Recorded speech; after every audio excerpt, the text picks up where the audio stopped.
आणि परवा सानपाड्याला बोललं की त्यांचा टांगा पलटी कर. मी ओपनली चॅलेंज देतो. काय बोलले? एकनाथ शिंदेला हलक्यात घेऊ नका.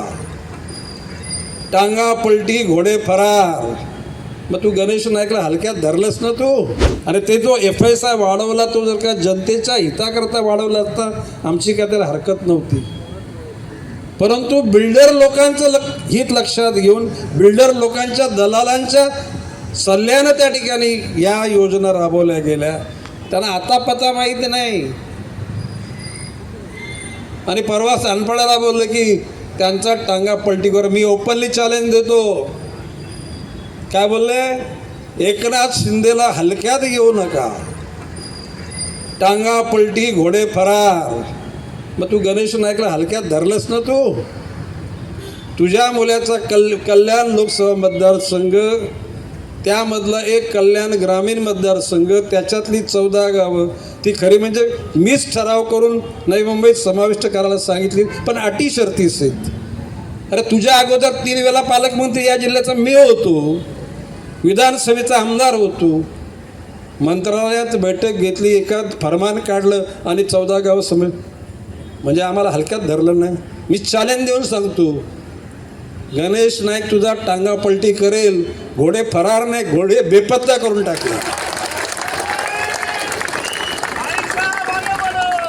आणि एक चॅलेंज ओपन देतो. फक्त प्रश्न असा की भारतीय जनता पक्षाची शिस्त आहे की त्या पक्षामध्ये केंद्र स्तर, राज्य स्तर आणि जिल्हा स्तर तेवढ्या जर मर्यादा नसताना तर मी खुल्लंच आव्हान देतो, पुढच्या लोकसभेच्या वेळेला तुम्ही स्वतः लढा.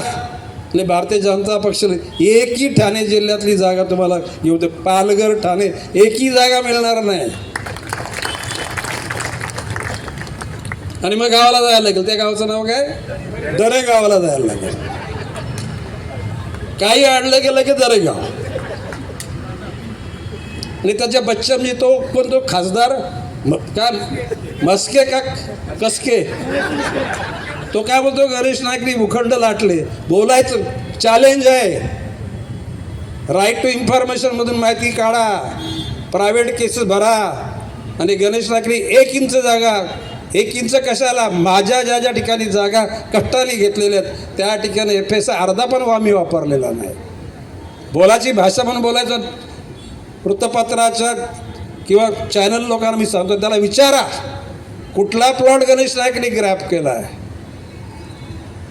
उलट तुमची पापत तुम्ही आता खरं म्हणजे कोणाचा जुना इतिहास काढायची माझी इच्छा नाही. तुम्ही होता कुठे ना आला कुठे.